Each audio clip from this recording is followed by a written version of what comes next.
Hey guys, so if you've been following our social media, you might be aware that we've had a few challenges with laptops and general technology the last couple of weeks. So we thought we'd give you something a little bit different this week.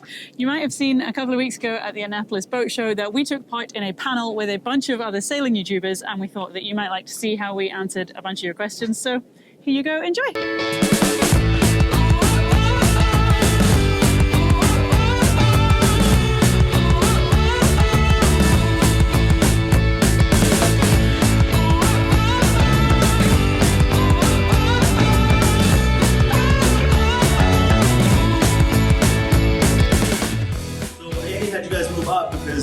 We want this to be much more of a kind of back and forth chat than some seminar presentation. I'm not presenting anything. We're just, we want to share with you guys whatever you're thinking. I know we were all in your position, years ago, and if we had that opportunity to ask like a bunch of questions, like the weird stuff, you can ask whatever you want. Our lives are already on YouTube, and believe it or not, we share some of the most intimate and also the most embarrassing things, at least I do. I know these guys are super open as well. So whatever questions, like about boat buying, even, what it feels like to be on camera, what should you share, what should we not share, all of that stuff. And so, yeah, feel free to kind of ask questions. Why don't we start with a quick intro? We'll have everybody go down the line. I'll have Mary do a quick intro. I hope we do. Hi, I'm Mary Shih. So we bought our lagoon for 54 years ago. Found out it had broken bulkheads. We sailed it down to Panama. David went back and forth for a year fixing it while I was at home with the 4 kids and his mom. So that was probably the most difficult, but she and me are very close now. She likes me more than him. So I'm Bryony, this is Ian. We are from Scotland. We left 4 years ago and bought a Leopard 47, a 47-foot catamaran, one of the older ones. Very, very beat up. It had been in charter for however many, 15 years or something. We like to call her a rescue cat because she needed an awful lot of work to kind of make her float again. Scratches of float. So we started out in the Caribbean, did a year or two there, and then last year across the Pacific, and we're now in French Polynesia. Hi, we are Ava and Matt. Had spent 5 to 7 years refitted our 1987 Trident Warrior Bonneville. Pretty much, it would have been easier if you would have just gutted it as soon as we got it, but. Beck? I'm on the other podcast where I speak to everyone here. Naturally. And then I have a sailing festival called Odyssey, which is with some people here, actually. And I live on a Channell 54 DS in Mediterranean, in Greece at the moment. I was a boat which called out boat yards. It's like ex-charter, pretty banged up, fixed all, second bunch of money. And only didn't inspire me to do what I did because it was a lot harder.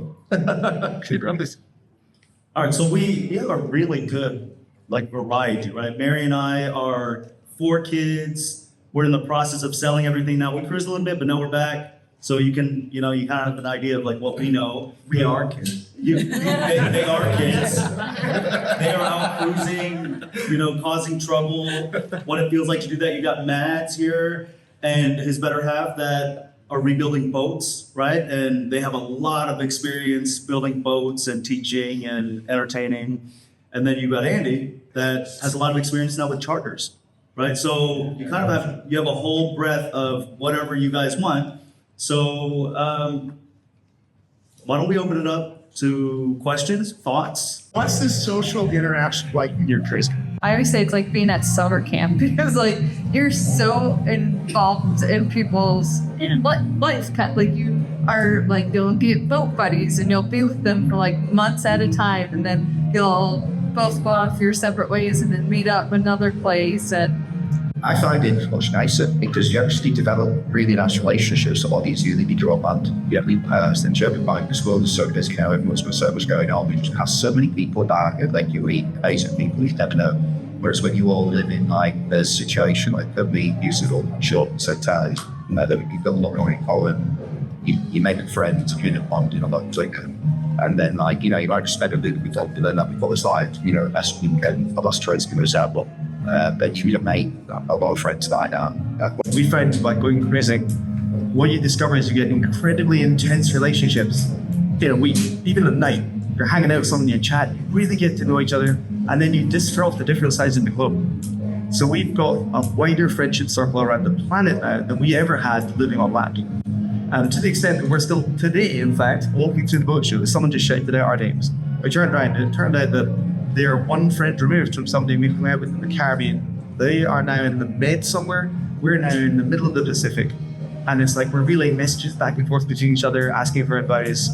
And we've only hung out for like 4 nights, but we're best mates. You know? Boating is the only place where, imagine like you move into a neighborhood or you're in a neighborhood and like you see somebody with a house and then you run up to them on their porch like, oh my God, you have a house. I have a house. It's like, exactly. Otherwise, this interaction is not complete because you have a house and I do too. That's what it's like having a boat, right? Like you have to be like, hey, let's have a beer. Like you have a boat, I have a boat. Can we have friends? So you can hide from that if you are an introvert and you don't want that, which sometimes we are. Like I don't want to talk to anybody, but so you can look away and like actively not participate. But if you want it, it's there. We have a resale here with us. They also have lots of experience with. So we're talking right now. The question is, how social can you be? Because you're isolated. And is it hard to be social and find friends? And we've kind of shared that, no, it's like as much as you want. But why don't you give us some of your experiences while being out in French Polynesia, which is really, really remote and far away from everybody. Yeah. Hi, everyone. Thanks for coming, first of all. You're able to make friends pretty quickly. You know, we talk about this pretty often, how hard and how fast you find friendships. And that's also the most challenging part about this lifestyle, I think, was because you become quick, fast friends. And everyone's on their own agenda and they can just disperse. And so after French Polynesia, for us especially, everyone started to disperse and head out different directions. So that was tough. I had a big person with that. I'm curious about both the process and the emotion before putting out your first YouTube video. I was in no way concerned what anybody thought about it because this is early days, nothing matters. It was awesome. Yeah, easy. Do it because you want to do it. Yeah. Yes. And if people don't like it, they don't. There's a lot of out there. Yeah. But no, you have to just do something that I think you want to do because you care what people think about, you know, your personality. You know, I think you'll get pretty gross if you want to go, if you're start looking down that. But none of these people then we could just say it doesn't matter what they actually do. Yeah, I think that's one of us. So a lot of people tone down their personality because they don't want to be judged when they're filming their video, right? So then you become bland. So then you are just boring. So whatever your personality is, like I show my exact personality. I feel like that works for certain people and then other people hate it. But that's just how it is. I can't fake it any other way. I can't like tone it down. It's going to sound like I'm breathing. You would hate it. So whatever you are, you have some quirky thing about you, you have some exciting thing about you, you make a really, really great voice, or you may have a weird way that you talk to him. Whatever that is, you have to show all of that, in my opinion. Like that's what becomes interesting. And yeah, Does anybody make any money off of your channels? Yeah, we make money. I make less because I don't put out a lot of videos. But yes, there's several revenue streams that comes from YouTube. The smallest probably being from AdSense from Google, and then there's Patreon. There's integration ads that will do like a minute where we're talking about a different company, you know, kind of an ad read type thing. I think all of us do something else, more or less, on the side. Yeah. So I have a sailing festival. You guys do trips all over the world, actually. And we have a house back home that we were in. Yeah. And then Ian, I go like a genius. We edit for other channels as well. So it's kind of weird because we're a small channel, but you've probably seen our edits on way bigger channels and then thought, who are these Red Seas guys? We found a manufacturer in Taiwan who make an underwater cleaner, an electric scrubber to clean your hull. So we worked with them, and we're actually have to talk to everyone here to try and set up some deals. But yeah, so we got that going, and actually Bridie's super artistic, so all of our photos from French Polynesia for the last year, she just turned into a colouring book for kids and people with mindfulness, is it called? Colouring on passage. We're also partnered with INAView, who are here at the boat show in Tent D, if you want to go over and have a look. They're launching a new product, which we've been helping to develop with them for the last 3 years. So it's like a yacht management system, takes all of your all of your systems and your sensors on your boat and displays them in one place. So it does your navigation and your finances and your maintenance and all this kind of tracking stuff. So we've been working with them alongside as well. Anything we can to keep us alive. I'm really interested in knowing how you guys set yourselves up financially just to get started. We sold a very modest accommodation we had. We sold everything we owned. We actually didn't tell anyone we did it overnight. And we left with a backpack and a bank account. And most of that got used up in buying the boat and fitting it out. Yeah. You went this way, we like Sorry, Mom. I think it really depends on like what type of boat force English you want to put into. Yeah. Like my boat I got from 130 grand. I did a lot of work into it. Yes, the thanks for that. Yeah, but you got a bigger boat, more expensive. And so in terms of like, with your fishing kitty, the longevity that you went in sales and work, who's make to turn out what kind of boat you're going to get. So We started off on time. we did start a little bit. If you were to start your cruising lifestyle today, what would be the one thing I don't want to sound like we've done everything right, but all of the mistakes, all of the things that may go wrong have made us who we are today. Yeah, exactly. You're as confident. Even the bad shit made us better segments,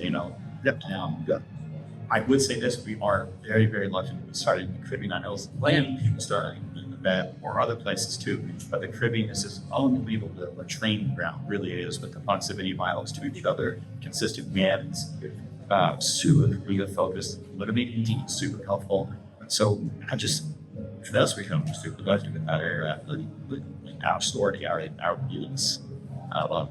Yeah, we started in the Caribbean as well, and because we're limited on our visas, we could only stay in each country for about 3 months. So as we were outfitting our boat at the beginning, we had to do it while we were cruising, which I do like looking back.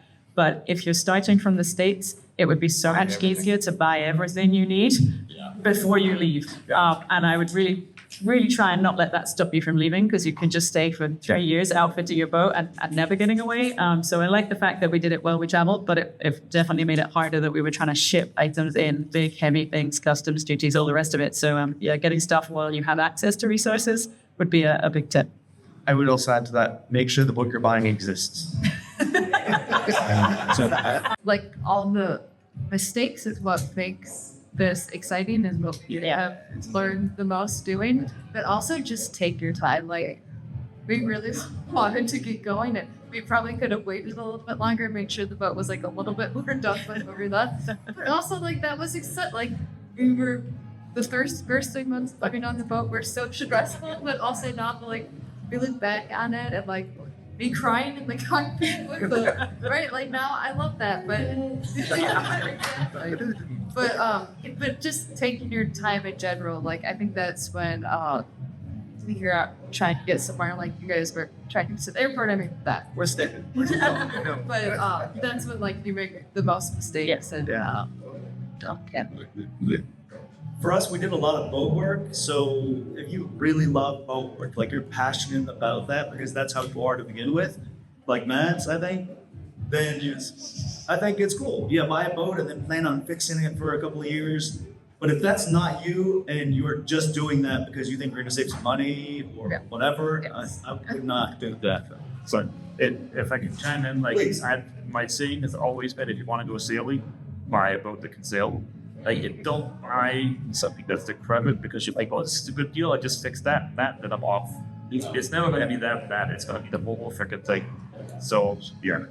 So we started with a bit of a shell boat, like many people have worked up. So we called it like stages of camping.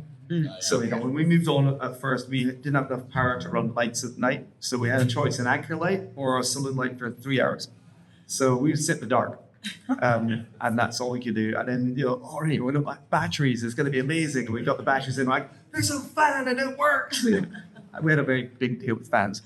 But you slowly work out how to make things more and more comfortable. If you can net before you set off, that is perfect. Because we roughed it for, it was fun, a little bit rough. Yeah, was a game changer. Oh my Just goodness. go on. Yeah. We've been washing our clothes in a bucket for 4 years. It's amazing. We're proud new owners. Did you want the cruising lifestyle and then the YouTube came after that, or what was it? Oh yeah, I want to be letting us in piano on YouTube. Oh, that's why I'm trying. Which For sure, we started training about sailing, started going to Miami Boat Show to see what they were like. And then in our search for more information, it took us to YouTube or to just see what we're supposed to do, what it was like to be on a tap versus a monohull. And then we were seeing people with Magwan and Delos mostly. We're like, oh, these people actually do this consistently. Like, they year in, year out, and put these videos in. And we were going to go no matter what. But the more we watched these guys, we're like, sounds like fun, and maybe we could earn a little bit of extra beer money too. That was the whole point. We were paying for our trip already. We had a rental back home that we could live on state break. And so to us was a certain necessity. I think it has to be because, like, at the band doing was so many people make photos. It was the idea of doing it was to have a break lines. That's No to make videos. So You know, mine is actually a little opposite. I've been wanting to make YouTube videos for like 15 years. And we actually went and made like 60-something videos traveling around Vietnam for a little bit. And they didn't get any views. And then I'm like, I definitely want to do that. And I'm going to just film everything. I filmed everything for a decade and never edited it until we got the boat. And then it was like, and I filmed all of that too. And then we started making videos. So I think I wanted to be but I love making videos. So yeah. as couples, how does the dynamic work? Because, you know, I keep hearing that doing YouTube takes twice as long as living your normal life. That's We worked it out right now. We both set everything and just live here. But nor just not burn out, but just spend sitting trying to figure out it all day long. We take Thursday. So I'll take an episode, we'll take the next one, and always. So we actually do our videos differently because then it started off as doing DIY. So I know a lot of channels film everything. A lot of utilize then have to find the story afterwards. Yeah. We are able to figure out the story and storyboard it, and we know exactly what we're filming. And then so the editing process is much easier. Yeah, so like for us, I'm not much you guys spend editing. For us, it's still like 3 hours a week. how many? You're no YouTuber. So if you know what you're going to film, then you go film all those things. You already have an idea like, oh, this is how much it costs to sail around the world. And then I can go film that video. But for all of us, except for Mads, we're filming what happened last week or 2 weeks. And then you're like, oh, how do I make this interesting? This is a bunch of crap. And it is, right? So then you have to figure out like, okay, I started this thing and I didn't really finish it. So I can't even like, oh great, we're doing this amazing thing that has no end. So then you have to find like some other end and then like lead to the fact that it's gonna happen next time, but nobody else has seen a 2-part thing. And then how do you keep it, right? So we are struggling with that. We're working with like a blank puzzle that like has nothing on it and we have no idea how to put it together. Versus Max, which is genius. So it is a lot harder because like when we journal to do the sailing stuff, we're just like, we don't know what we're doing it. We're like, nobody wants to like watch us just like walk into the grocery store. I mean, something though, but like, it's tough. It really is. The video is how close to real time is it? We're about a month done, right? Yeah. That's not very behind. That's happening right now. So most channels are probably like 4 months ish. Yeah. They're one, Andy, you're like, I make podcast today, it's like done tomorrow. Yeah. And then Matt's, what part are you? We're 1 week. Okay, that's like, there's one other channel I know that's 1 week, the Sailing Bear Isle. So they like they film, they finish the edit, and then it goes to patrons, and then a couple days it goes. Oh, that's pretty crazy. Yeah, we live streamed in the elevator on the way here. So what is your timeline? Today. Yeah, we live streamed because we have nothing in the back. Oh, you have nothing. Both our laptops died this month and we have nothing to edit. We have everything to edit. Yeah. No way to edit. We're really far behind, but like, anybody want to guess how far behind These are Red Seas. This is Sail Life. This is Andy. What is your ocean? Odyssey Sailing Festival, and then the Ocean Years podcast. And then We sail. We Sail. Born in Air. So that's it. And ours is David Shih. because we're not creative. And this oh my goodness. That's why he doesn't make videos. He smokes a lot. Thank you guys for coming. We really appreciate it. Feel free to stop.